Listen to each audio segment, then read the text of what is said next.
Assalamualaikum warahmatullahi wabarakatuh. Bismillah, alhamdulillah, wassalatu wassalamu ala rasulillah wa ala alihi wa sahbihi wa mawalah. Ahiba'il kiram, usikum jami'a wa nafsi bittaqwallah wa bita'ati rasulillahi sallallahu alaihi wasallam.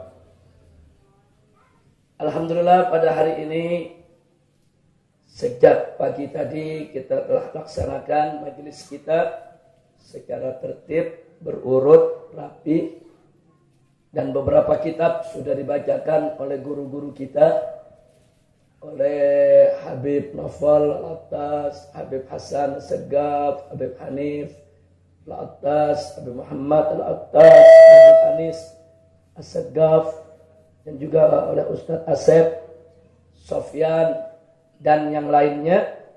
Mudah-mudahan Allah memberkahi mereka semua dan menjadikan apa yang mereka sampaikan menjadi penyebab turunnya rahmat dan barakah. Amin ya rabbal alamin. Dan kita ucapkan di sini selamat datang kepada tamu kita. Ada Haji Irdan dari Jakarta, ada Pak Joko dari Solo dan kawannya, salah satu pimpinan Rumah Sakit Islam Surakarta. Mudah-mudahan kedatangan beliau-beliau ini akan makin menambah hangatnya suasana kita di sini, dan kita semua insya Allah tidak lepas dari kegiatan kita ini kecuali dosa kita semua diampuni oleh Allah Subhanahu wa taala. Nah, ahiba'il kiram, pada kesempatan ini saya ingin menyampaikan apa yang dituliskan oleh Sayyidil Walid Al-Habib Zain bin Ibrahim bin Sumaid tatkala beliau mengumpulkan berbagai riwayat dan hikayat tentang para a'immah ketika mereka itu menuntut ilmu. Bagaimana suka duka mereka tatkala menuntut ilmu. Menuntut ilmu itu perlu kesabaran. Menuntut ilmu itu perlu kesabaran. Di dalam Al-Quranul Karim, surat As-Sajdah ayat 24, Wallahu subhanahu wa ta'ala qal, wa ja'alna minhum a'immatan yahduna bi amrina lamma sabaru wa kanu bi ayatina yuqinun. Shadaqallahul azim. Jadi dalam ayat ini Allah menyatakan wa ja'alna minhum, dan kami telah menjadikan daripada mereka itu a'immatan, yaitu para imam, para pemimpin. A'immah itu jamak dari imam. Kami jadikan di antara mereka, daripada mereka, para imam, para pemimpin, orang-orang yang berilmu. Yahduna bi amrina, yaitu mereka memberikan petunjuk, memberikan arahan kepada umatnya, pengikutnya, bi amrina, yaitu dengan perintah dari kami, dengan petunjuk dari kami. Lamma sobaru, ketika mereka itu bersabar. Jadi para imam, para ulama, tatkala mereka bersabar dalam menuntut ilmu, kemudian Allah berikan mereka ilmunya, kemudian Allah berikan taufik dan hidayahnya, Allah buka ilmu pengetahuannya, kemudian selanjutnya mereka itu menjadi panutan bagi umatnya. Itu semua tidak lepas daripada inayah Allah Subhanahu wa ta'ala. Nah, kenapa mereka bisa mendapatkan yang sedemikian rupa? Nah, di samping mereka tadi dikatakan bersabar, karena mereka bersabar. Wa kanu bi ayatina yuqinu, dan mereka juga sangat yakin dengan ayat-ayat kami. Jadi karena mereka beriman kepada Allah, mereka yakin dengan janji Allah, dan mereka bersabar di dalam menuntut ilmu Allah, mereka mendapat inayah dari Allah, segala kesulitan mereka lalui, dan akhirnya mereka menjadi a'immah. Mereka menjadi para imam. Nah, berkenaan dengan ayat ini, Sayyidil Walid Al-Habib Zain bin Ibrahim bin Sumaid membawakan beberapa peristiwa sejarah yang dialami oleh para salaf kita.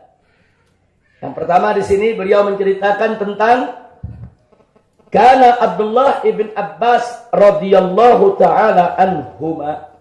Dulu salah seorang sahabat Nabi yang bernama Abdullah ibn Abbas, ini sahabat kecil Nabi. Artinya sahabat kecil. Beliau ini tatkala hidup bersama Nabi usianya masih kecil, masih muda. Nah, sehingga beliau masih banyak menuntut ilmu dan menimba ilmu dari para sahabat yang lainnya yang jauh lebih senior daripada beliau. Nah, di sini beliau menceritakan, ini Abdullah bin Abbas yang menceritakan tentang dirinya. Beliau mengatakan talabtul ilma salam ajib aktsara minhu fil ansar. Jadi aku ini menuntut ilmu dan aku tidak dapatkan ilmu tersebut lebih banyak daripada apa yang ada pada orang-orang Ansor. Artinya dia mengaku dengan tulus dia banyak menuntut ilmu dari kalangan Ansor. Sahabat-sahabat Ansor. Fakuntu atir rajula fa as'alu anhu. Dan dulu kalau aku datang ke seorang Ansor, seorang sahabat Nabi untuk aku bertanya kepadanya, kemudian begitu aku datang fayuqalu li dan dijawab kepadaku naim. Orang yang aku cari lagi tidur. Apa yang dilakukan? Fa atawassadu ridai thumma taji'u hatta yahruja ilayya dhuhr. Jadi karena aku datang si sahabat tadi lagi tidur, aku enggak pulang. Aku gelar, aku punya rida depan rumahnya. Aku rebahan di situ, aku tunggu sampai dia keluar dan ternyata keluarnya zuhur. Nah, zuhur baru keluar. Nah, kemudian begitu keluar sahabat ini, dia bertanya kepadaku, "Mata kunta huna ya ibna ammi Rasulillah?" Sejak kapan kau berada di sini, wahai yaitu putra daripada pamannya Rasulullah?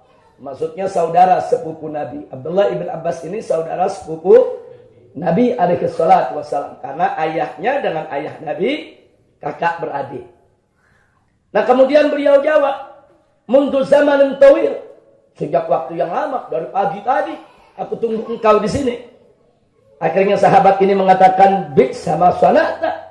Kenapa kau harus begitu? Kenapa buruk sekali kau harus menungguku? Hala a'lam tani, bukankah kau bisa memberitahu aku, kau bisa membangunkan aku? Kenapa kau enggak lakukan? Kenapa mesti nunggu? Maka dijawab pada Ibn Abbas, aradtu an takhruja ilayya wa qad qadaita hajatak. Aku ingin ketika kau datang menemui aku, menjumpaiku, kau sudah selesai dari segala urusan. Urusan dengan rumah udah selesai, urusan pribadi udah selesai, aku enggak mau ganggu kau. Jadi begitu aku bertemu dengan kau, kau sudah selesai dari segala urusan, sehingga aku lebih mudah untuk banyak bertanya kepadamu. Subhanallah, sabar. Ini namanya sabar. Jadi mau nanya guru pagi nggak bisa, ditunggu sampai siang, siang nggak bisa, ditunggu sampai sore, sehari nggak bisa, dia sabar tunggu 2 hari, sudah. Kesabaran semacam ini penting. Ini kadang-kadang banyak thalibul ilm gak sabar. Gak sabar, nanya sekali gak diladenin, berhenti, besok pulang. Ngambeknya lebih gede daripada keinginan belajarnya, sudah. Nah, ini zaman sekarang begitu tuh. Mau ngapain? Saya gak diladenin. Mau ngapain? Saya nanya susah. Nah, dia gak pandai mencari waktu. Cari celah. Oh, lihat nih. Oh, ini gurunya lagi gak enak nih ditanya. Jangan ditanya. Oh, ini gurunya lagi sibuk nih, gak asik nih kalau diajukan pertanyaan. Jangan ajukan pertanyaan. Wah, ini gurunya lagi senggang nih. Ini mukanya lagi cerah nih. Oh, ini lagi bahagia, lagi enak nih. Ini lagi pas nih kalau ditanya. Tanya. Nah, jadi, ini pelajaran yang kita ambil daripada Sayyidina Abdullah ibnu Sayyidina Abbas radhiyallahu ta'ala anhuma. Kemudian, saudara, apa hasil yang didapat oleh Ibn Abbas dari kerja kerasnya semacam itu? Akhirnya beliau mencapai posisi seorang alim sampai beliau dijuluki Hibrul Ummah.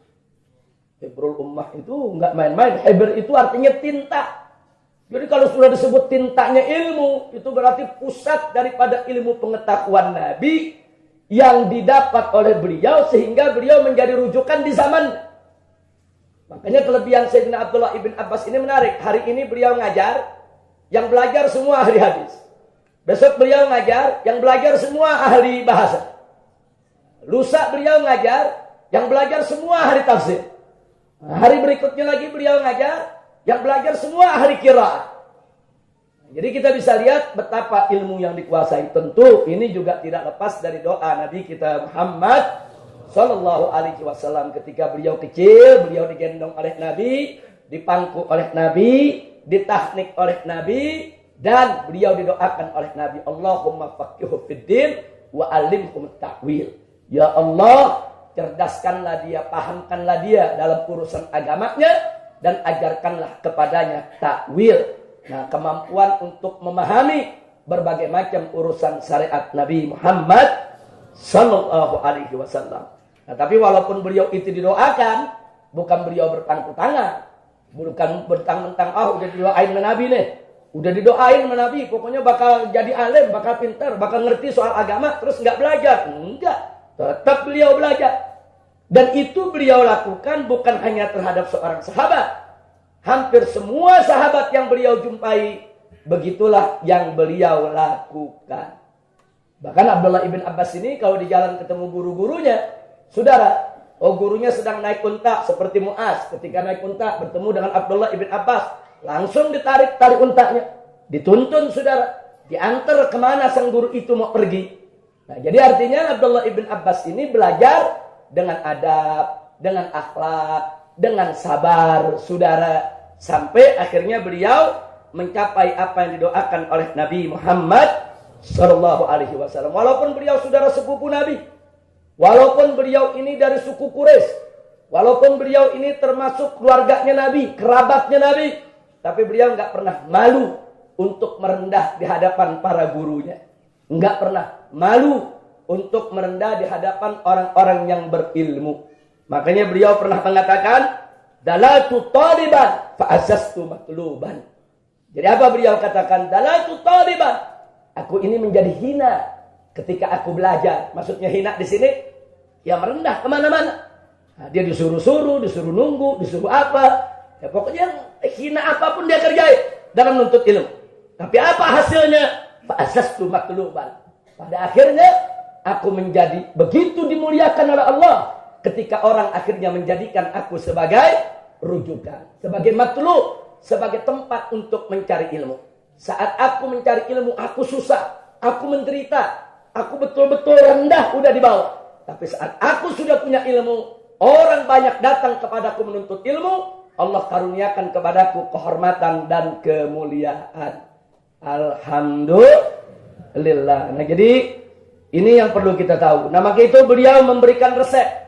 Di luar apa yang kita katakan tadi, apa resep dalam belajar? Apa resep untuk mendapatkan ilmu? Abdullah ibn Abbas radhiyallahu taala anhuma mengatakan, bima adraktal ilm. Jadi begitu beliau ditanya, bagaimana kau bisa mendapatkan ilmu? Beliau menjawab, bilisanin sa'ud. Yaitu dengan lisan yang mau bertanya. Kalau nggak ngerti, tanya. Rajin datang kemana-mana, datang ke guru ini, datang ke guru itu, datang ke guru sana. Datang, bilisanin sa'ud kalau mau dapat ilmu. Jadi lisan ini jangan diam aja. Nah, jangan kita nggak mau cari, nanya. Bilisanin sa'ud, tanya, lisannya tanya. Oh, sama kiai ini nggak dapat jawaban. Mungkin di kiai sana dapat jawaban. Oh, kiai sana belum sampai soal itu. Mungkin ada kiai yang satu lagi yang sampai soal itu. Saudara, oh di majelis ini kita nggak dapat jawaban. Mungkin ada majelis lain yang kita bisa dapat jawaban. Oh, dalam kitab ini kita nggak dapat jawaban. Mungkin dalam kitab yang satunya kita dapat jawaban. Cari. Bilisan sa'ul, itu yang pertama. Yang kedua, wa qalbin aqul. Dan dengan hati yang jernih, yang mau berfikir. Dengan hati yang akul, yang betul-betul mau berfikir jernih. Dengan hati yang betul-betul bersih. Dengan hati yang betul-betul punya niat ikhlas untuk mencari dan memahami. Akul dari kata akal. Itu dia mau paham hatinya. Dia nggak biarkan hatinya itu nggak ngerti. Nah, kemudian yang berikutnya lagi, saudara, yaitu wakaffin badul. Nah, dengan apa? Yaitu dengan telapak tangan terbuka yang selalu mau berkorban. Badul, dia mau keluarkan badlul juhdi. Dia mau keluarkan segala kemampuan dengan segala. Jadi kalau disebut kaffin badul, ini maksudnya dia bekerja keras. Nah, jadi bukan berpangku tangan, bukan. Nah, kaffin badul ini lawan daripada berpangku tangan. Dia nggak berpangku tangan, dia jalan, dia bergerak, dia cari itu ilmu, tanya ke sana, tanya kemari, dia mau berpikir. Nah, inilah kunci yang diberikan oleh Sayyidina Abdullah ibn Sayyidina Abbas kalau kita ingin mendapatkan ilmu yang manfaat, yaitu alhamdulillahi rabbil alamin. Nah, karena itu para ulama di antara mereka ada yang mengatakan dalam bait syairnya, al-ilmu fi ju'in wa dhullin wa mihnatin wa bu'din 'anil aba'i wal ahli wal watan walau kana kasbul ilmi ashala hirfatan lama kana du jahlin 'alal ardi fi zamani. Luar biasa, saudara. Apa dikatakan di sini oleh para ulama? Al-ilmu fi ju'. Menuntut ilmu itu, saudara, itu merupakan jalan di mana kita akan merasakan lapar, wadullin, dan kita akan merasa rendah, seperti terhina, walaupun sebetulnya kita tidak terhina, saudara. Wa mihnatin, dan berada di jalan yang penuh ujian. Wa bu'din 'anil aba'i wal ahli wal watan, dan kita akan merasakan bagaimana hidup jauh dari orang tua, jauh dari keluarga, jauh dari negeri kita sendiri. Karena dulu para ulama kalau nuntut ilmu, dia berangkat, dia musafir. Dia tinggalkan ibunya, dia tinggalkan bapaknya, dia tinggalkan keluarganya, dia tinggalkan kampungnya, dia tinggalkan negerinya. Dia pergi berjalan berbulan-bulan ke negeri lain, belajar, saudara. Ada yang 5 tahun, 10 tahun, 20 tahun, baru kembali ke kampung halamannya. Itu bukan enteng itu ujiannya.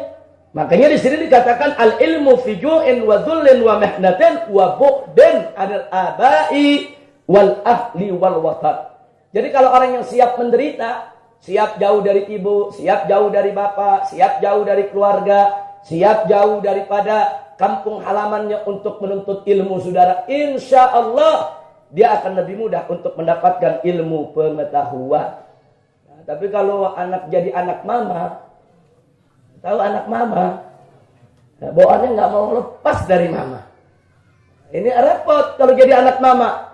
Nah, mau ke pesantren nggak mau deket sama ibu. Mau ke sekolah nggak mau deket sama ibu. Mau dikirim ke luar negeri, apalagi saudara, baru dikirim ke pesantren 2 hari, nangisnya 3 hari. Nah, mintanya minta pulang melulu, saudara. Ya susah, yang begini susah untuk maju. Jangan, lawan. Jauh dari ibu, jauh dari bapak, jauh dari keluarga, lawan. Nah, itu kunci untuk mendapat keberhasilan. Memang nuntut ilmu susah. Nuntut ilmu itu susah. Nah, tapi kalau dibandingkan dengan zaman dulu, sesusah-susahnya zaman sekarang serba enak. Zaman sekarang serba enak. Sejauh-jauhnya kita sama orang tua masih bisa nelpon. Iya, sejauh-jauh kita sama orang tua masih terjangkau. Naik mobil 1 jam ketemu. Nah, kalau dulu, saudara, kendaraan belum ada. Imam Syafi'i kalau sudah jalan ke negeri lain 6 bulan baru sampai jalan kaki. Nah, kemudian belajar di sana. Terus orang tuanya kapan nengokin? Orang tua mau nengokin jalan kaki 6 bulan juga mikir, saudara. Nah, jadi artinya dulu tuh jauh lebih susah dari kita. Sekarang nggak seberapa susah kok. Sekarang banyak santri yang seminggu sekali ditengokin sama orang tuanya. Seminggu sekali ditengokin sama orang tuanya. Saudara. Nah, jadi bagaimana nggak enak? Sebetulnya tantangan di zaman sekarang jauh lebih ringan dibandingkan dengan tantangan zaman dulu, saudara. Nah, makanya kita malu kalau kita lihat orang-orang tua kita, pendahulu kita, ulama-ulama kita dulu berjuang dengan demikian susah menuntut ilmu. Sekarang Allah udah kasih kita serba mudah, saudara. Ternyata kita bermalas-malasan. Inna lillahi wa inna ilaihi raji'un. Nah, bait yang berikutnya tidak kalah menarik. Walau kana kasbul ilmi ashala hirfatan, andai kata menuntut ilmu itu adalah pekerjaan yang mudah, Lama kana tu jahlun ala ardi fi zamanin. Tentunya tidak akan ada lagi orang bodoh, yaitu di atas muka bumi ini di setiap zaman. Nggak ada. Kalau nuntut ilmu itu gampang, saudara, nggak ada orang bodoh di atas muka bumi. Semua orang pintar. Gampang, saudara. Siapa aja bisa ambil itu ilmu. Nah, sekarang kita tanya, kenapa tidak semua orang jadi ulama? Kenapa tidak semua orang jadi kiai? Kenapa tidak semua orang ngerti soal agama? Karena memang menuntut ilmu itu nggak mudah. Susah. Sulit. Perlu pengorbanan, perlu perjuangan. Hanya mereka yang mau menderita, hanya mereka yang mau bekerja keras, hanya mereka yang betul-betul mau belajar, itu yang hanya akan mendapatkan ilmu, itu yang hanya akan menjadi ulama. Makanya ini dikatakan, walau kana kasbul ilmi ashala hirfatan, lama kana tujahdun al ardi fi zaman. Saudara, jadi kalau andai kata nuntut ilmu itu kerjaan gampang, nggak ada lagi udah orang bodoh di atas muka bumi, saudara. Semua orang pintar. Nah, tapi faktanya saya tanya, orang bodoh di atas muka bumi dikit atau banyak? Banyakan mana pintar sama bodoh? Soal agama nih, saya tanya, banyakan mana pintar sama bodoh? Fakta, saudara. Bisa kita lihat. Fakta. Loh, kenapa bisa lebih banyak yang bodoh ketimbang yang pintar? Karena nuntut ilmu susah. Nah, sebetulnya tidak menjadi susah bagi orang yang mau kerja keras, bagi orang yang mau menderita, bagi orang yang mau sabar. Makanya tadi kan Allah nyatakan, wa ja'alna minhum a'immatan yahduna bi amrina lamma sabaru. Jadi mereka itu dijadikan oleh Allah sebagai pemimpin, sebagai imam-imam yang memberikan petunjuk arahan kepada para pengikutnya.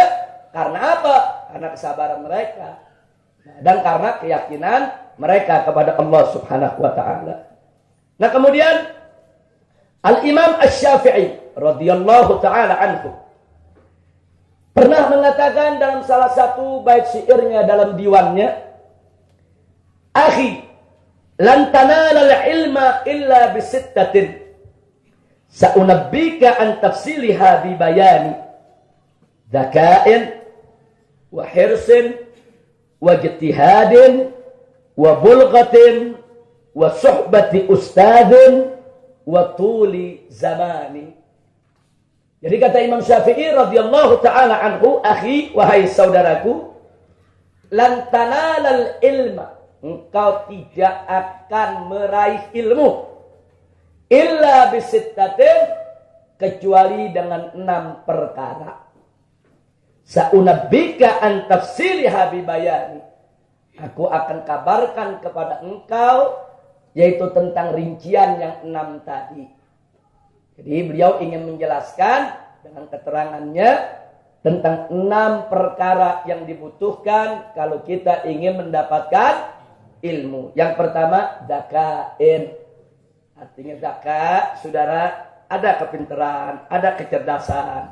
Dia lawan kebodohannya. Dia tidak biarkan dirinya dalam kebodohan. Yang kedua, hirsun.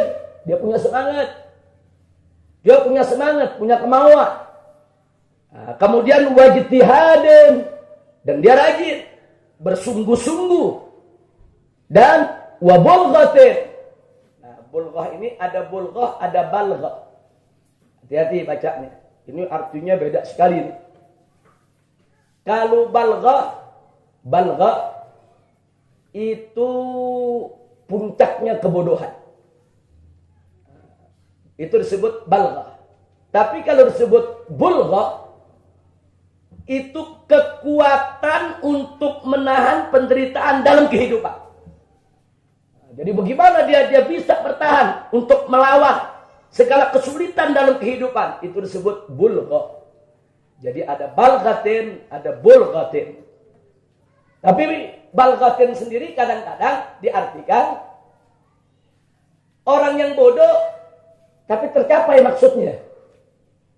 Dia bodoh tapi tujuannya tercapai juga dengan kebodohannya.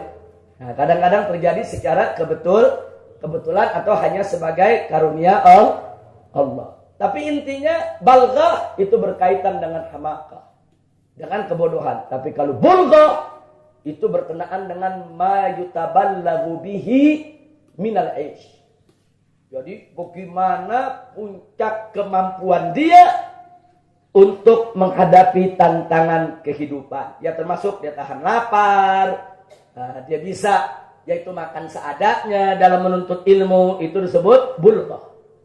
Yang berikutnya wasuhbati ustadzin, kata Imam Syafi'i. Jadi kalau mau dapat ilmu itu mudah, wasuhbati ustadzin, yaitu menemani guru, melayani guru, mendekati guru. Jangan jauh-jauh dari guru. Hadir di majelisnya guru. Mau mendengarkan pelajaran si guru. Mau mencerna apa yang disampaikan oleh si guru. Itu suhbati ustadzin. Dan yang terakhir yang keenam, watuli zaman. Dan panjangnya waktu. Jadi nemenin guru jangan cuma sehari 2 hari. Jangan cuma seminggu 2 minggu. Bahkan bukan hanya setahun 2 tahun. Beberapa tahun dia belajar, dia temani gurunya. Mulazamah. Daripada majelisnya si guru. Dia rutinkan dirinya untuk terus mengikuti pelajaran para gurunya. Itu merupakan kunci dia akan mendapatkan ilmu. Nah, Imam Syafi'i bicara begini tentu bukan hanya sekedar teori, tapi beliau sudah mempraktekkannya. Nah, sengaja saya sampaikan ini kepada semua jamaah yang hadir sini, baik para santri yang tinggal di pondok pesantren maupun yaitu mereka para penuntut ilmu yang tinggal di rumah masing-masing. Nah, jangan putus asa dalam menuntut ilmu. Nah, jadi kita mesti yang tadi itu. Nah, jadi yuk mari kita asah otak kita agar ada zakat. Zakat itu kita asah. Nah, yang berikutnya adalah kita mesti punya semangat, himmah. Nah, ingat kemarin ini pada saat Al-Muhtaram Al-Mukarram Profesor Dr. Abdullah Baharun menyampaikan mauidhahnya di majelis kita ini, beliau bicara tentang himmah. Beliau bicara tentang kemauan, tentang semangat. Nggak ada yang nggak bisa. Orang lain bisa kerjain, kenapa kita enggak? Orang lain bisa pintar, kenapa kita enggak? Orang lain bisa baca kitab, kenapa kita enggak? Orang lain bisa bicara, kenapa kita enggak? Orang lain bisa hafal Quran, kenapa kita enggak? Orang lain bisa baca hadis, kenapa kita tidak? Orang lain bisa punya ilmu, kenapa kita tidak? Jadi artinya enggak ada. Saya ingat betul tuh bagaimana kemarin Profesor Dr. Abdullah Baharun memberikan semangat. Himmatur rijal tahdimul jibal. Nah, jadi pepatahnya orang Arab mengatakan himmatur rijal tahdimul jibal. Yaitu kemauan semangat seseorang itu bisa meruntuhkan gunung, saudara. Nah, artinya bisa meruntuhkan gunung, saudara, dalam pengertian tantangan sebesar apapun dia bisa hadapi dengan semangat kemauan yang tinggi. Nah, makanya para santri di sini khususnya yang tinggal di pondok pesantren harus punya semangat. Harus punya semangat. Oh, ini ada majelis sini jam 8 pagi, kumpul jam 8 pagi. Jangan ada majelis jam 8 pagi, kumpulnya jam 10. Jangan, nggak boleh. Tunjukkan semangat belajar, tunjukkan. Oh, ini nanti habis subuh ini ada pelajaran ini. Ada pelajaran tajwid, ada pelajaran tilawah, ada pelajaran tahfidzul Quran. Jangan telat, datang pada waktunya. Itu namanya ada himmah. Tapi kalau santri yang tidur melulu, terlambat melulu, itu nggak ada himmah. Itu yang begitu cuma buang-buang waktu, kesian. Nanti pada akhirnya bertahun-tahun dia pondok pesantren, keluar nggak bisa apa-apa, percuma. Dia mau masuk pondok pesantren yang bagaimanapun hebatnya, yang bagaimanapun besarnya, kalau dia tidak punya himmah, dia nggak bakal berhasil. Walaupun dia keliling seluruh dunia Arab, dia belajar ke Yaman, dia ke Mesir, dia ke Saudi, dia ke Maroko, dia ke Sudan, tapi malas. Saudara, itu sampai pulang ke negerinya, dia nggak bisa apa-apa. Tapi kadang-kadang kita nggak keluar negeri, kita duduk cuma sama kiai kita di pondok pesantren, saudara. Kita bisa baca kitab, kita bisa ngerti ini dan ngerti itu, saudara. Kenapa? Ada himmah. Ya, punya kemauan. Nah, ingat, himmatur rijal tahdimul jibal. Semangat kemauan seseorang itu bisa meruntuhkan gunung yang ada di hadapannya. Gunung itu melambangkan besarnya tantangan, besarnya kesulitan yang ada di hadapan kita. Bisa runtuh dengan semangat kemauan kita semua. Tentunya dengan pertolongan Allah Subhanahu wa ta'ala. Nah, inilah beberapa bahasan yang disampaikan oleh Al-Habib Zain bin Ibrahim bin Sumaid, itu dalam kitabnya Al-Manhajus Sawi. Nah, sebagai tambahan, sebelum saya akhiri, kita lihat bagaimana beberapa ulama di dalam menuntut ilmunya. Nah, kita lihat di sini. Bagaimana beberapa ulama cara mereka itu menuntut ilmu. Nah, di sini diceritakan oleh Al-Imam An-Nawawi rahimahullahu taala dalam kitab Muqaddimah Majmu'nya An-Syekh Abi Ishaq Asy-Syirazi. Itu di mana Syekh Abi Ishaq Asy-Syirazi ini, nah ini yang mengarang kitab Muhadzab. Diceritakan apa? Kuntu u'idu kulla darsin mi'ata marrah. Wa idza kana fil mas'alati baitu syi'rin yustashhadu bihi hafiztul qasidata kullaha min ajlihi. Masya Allah. Nih Imam Nawawi lagi cerita tentang Imam Asy-Syirazi. Imam Asy-Syirazi waktu ditanya sama muridnya bagaimana cara dia belajar, dia katakan kuntu u'idu kulla darsin mi'ata marrah. Dulu aku selalu mengulang setiap pelajaran 100 kali. Belajar dapat dari guru dia ulang sampai 100 kali itu pelajaran. Nah, kemudian wa idza kana fil mas'alah, andai kata ada suatu masalah yang aku lagi pelajari, di dalamnya ada baitus syair, di dalamnya ada satu bait syair, yustashhadu bihi, yang dijadikan sebagai kesaksian buat dalil yang ada. Kadang-kadang kan ulama kan buat dalil, buat hujjah, buat kesaksian pakai bait syair. Bait syairnya cuma sebaris. Tapi untuk memantapkan pemahaman dia terhadap apa yang dia sedang pelajari, dia nggak mau ngapalin sebaris. Dia lihat itu gosidahnya mana. Oh, gosidahnya di 20 baris, ya diapalin 20 baris. Oh, gosidahnya di 100 baris, diapalin 100 baris. Hanya gara-gara untuk menjaga supaya pemahamannya tidak hilang. Masya Allah. Kira-kira yang hadir di sini ada nggak yang begitu ya? Satu pelajaran 100 kali baca. Nah, kemudian diceritakan lagi saudara tentang yaitu Abu Ishaq Asy-Syirazi yang kita ceritakan tadi saudara. Ketika beliau membuat ringkasan daripada kitab Tanbih dengan takliknya dari gurunya, saudara, itu ada 18 jilid. Diceritakan wa kana yusalli inda kitabati kulli faslin rak'ataini. Yad'ullaha an yanfa'a bihi qari'ah. Jadi beliau itu kalau baca kitab setiap masuk pasal baru salat dulu 2 rakaat. Salat 2 rakaat, minta pertolongan Allah, baru baca 1 pasal. Nanti pindah ke pasal berikutnya, salat lagi 2 rakaat. Minta pertolongan Allah, baru dia lanjutkan pasal berikutnya. Dan ingat, setiap pasal tadi, saudara, kalau ada masalah-masalah penting yang beliau baca, beliau sering membaca sampai berapa kali? 100 kali. Nah, kalau setiap baca 2 rakaat, 100 kali ngulangin berapa rakaat dia sholat? Jadi sambil dia sholat, sambil baca, sambil sholat, sambil baca, sambil sholat, nuntut ilmu, sambil sholat, nuntut ilmu. Jadi ternyata ulama-ulama dulu bukan hanya ahlul ilm, tapi mereka juga ahlul ibadah. Ahlul ilm dan ahlul ibadah. Bahkan kalau kita lihat lagi saudara, ulama-ulama yang lain percis seperti yang diceritakan tadi, saudara, hampir semua ulama kalau mereka sudah mengulang daripada hafalannya, tidak mereka mau berhenti sebelum mereka betul-betul hafal dan betul-betul paham apa yang mereka baca. Ini kita tidak cerita Al-Quran nih. Kalau Al-Quran udah gak usah diceritain lagi, mereka udah hafal semua. Nah, ini yang kita cerita bukan ngapal Quran nih, baca kitab.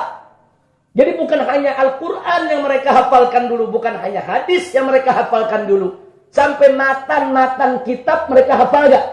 Bagaimana gurunya ngomong, bagaimana gurunya bicara, mereka hafal gak? Nah, agar mereka tidak salah di dalam menyampaikannya.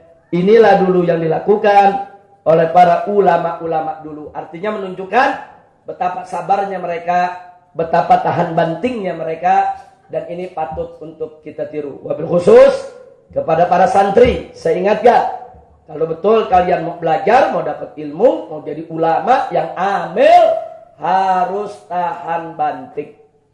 Harus sabar. Tantangan yang kalian hadapi saat ini tidak seberapa dibandingkan dengan tantangan-tantangan para ulama terdahulu.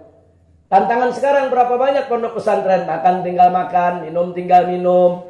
Saudara, berapa banyak pondok pesantren? Belajar guru udah ada, kitab udah disediakan.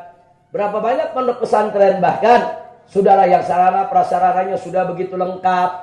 Anda tinggal datang belajar. Semua fasilitas sudah disediakan. Nah, kalau masih malas juga, kelewatan saudara. Jangan sia-siakan waktu Anda. Ingat, hari ini Anda menjadi murid, besok Anda menjadi guru. Tapi Anda tidak akan pernah menjadi guru kalau Anda tidak menjadi murid yang baik mulai saat ini. Saat ini Anda menjadi murid yang baik, besok Anda akan menjadi guru yang baik. Saat ini Anda menjadi murid yang tidak baik, jangan mimpi besok Anda akan menjadi murid yang baik. Sebelum jadi guru, orang itu pasti akan jadi murid dulu, saudara. Nggak ada orang tiba-tiba jadi guru, saudara.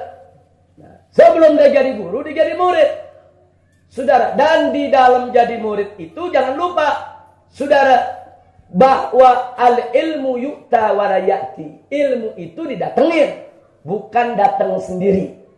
Ilmu itu kita datengin, kita tuntut, bukan itu ilmu datang sendiri kepada kita, saudara.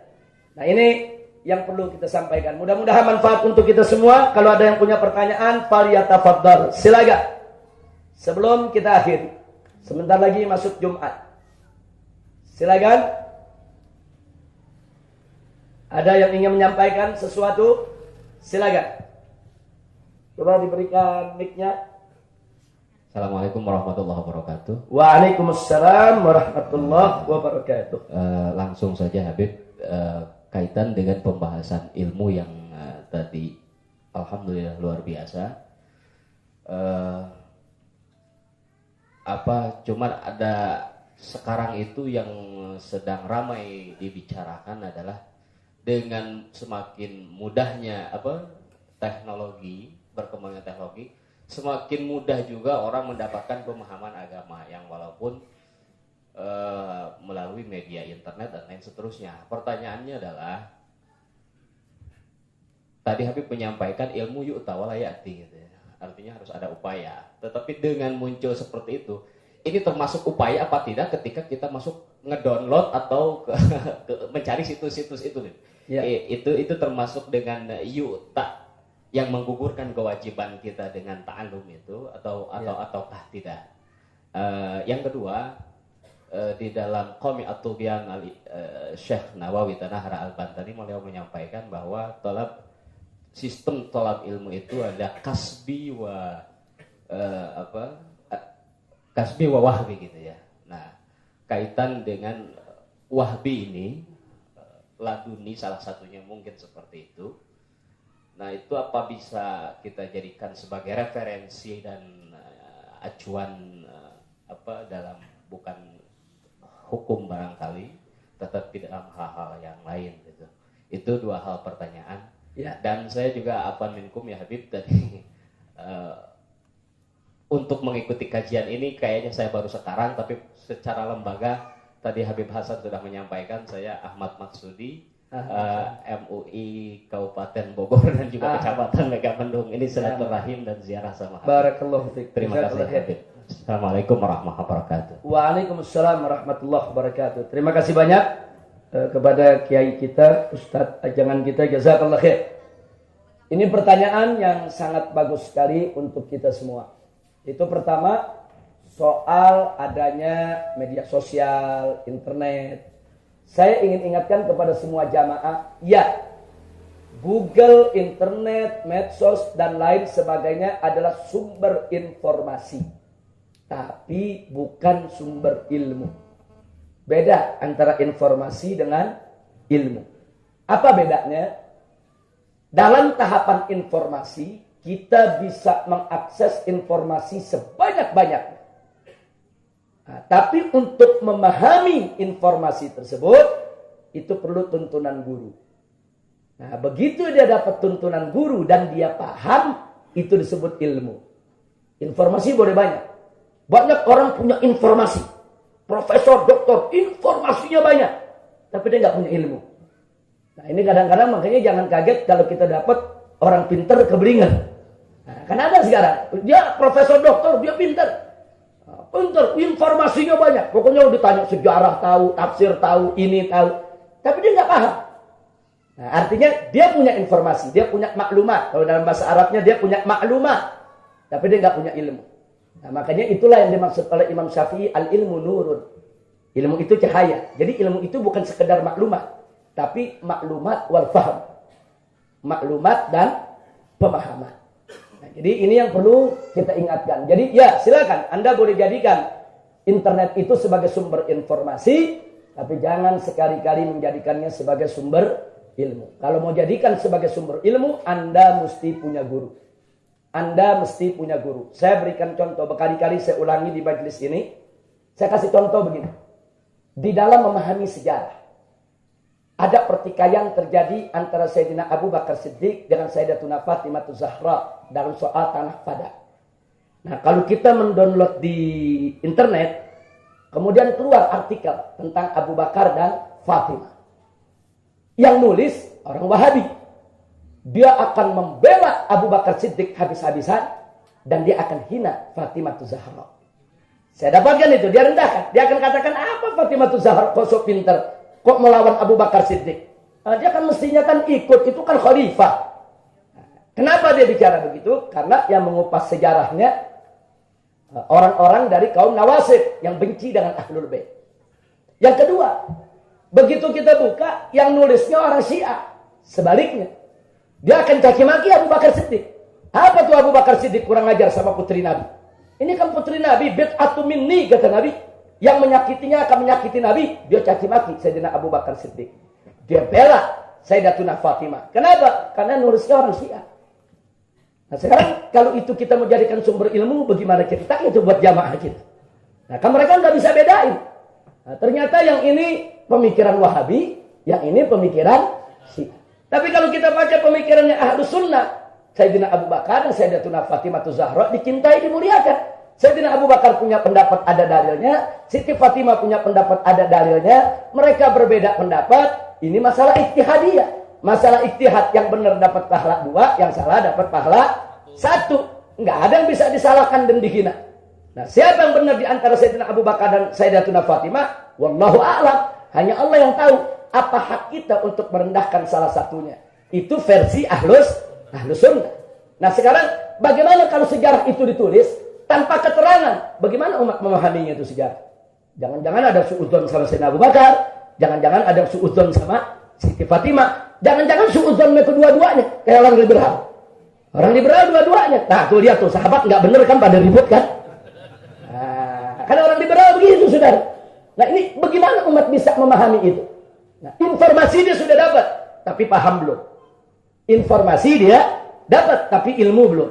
Nah, begitu dia dapat ilmu yang benar, oh ini begini penjelasannya, dia paham, itu dia sudah dapat ilmu. Jadi ilmu nggak bisa diambil dari Google. Ilmu nggak bisa, nggak ada tuh Syekh Google jadi mu'allim, nggak ada, sudah. Nah, jadi jangan belajar sama Syekh Google. Belajar sama ajengan, belajar sama kiai, belajar sama habaib yang istiqamah di jalan Allah. Baik, yang terakhir yaitu tentang ilmu kasbin dan ilmu wahbin.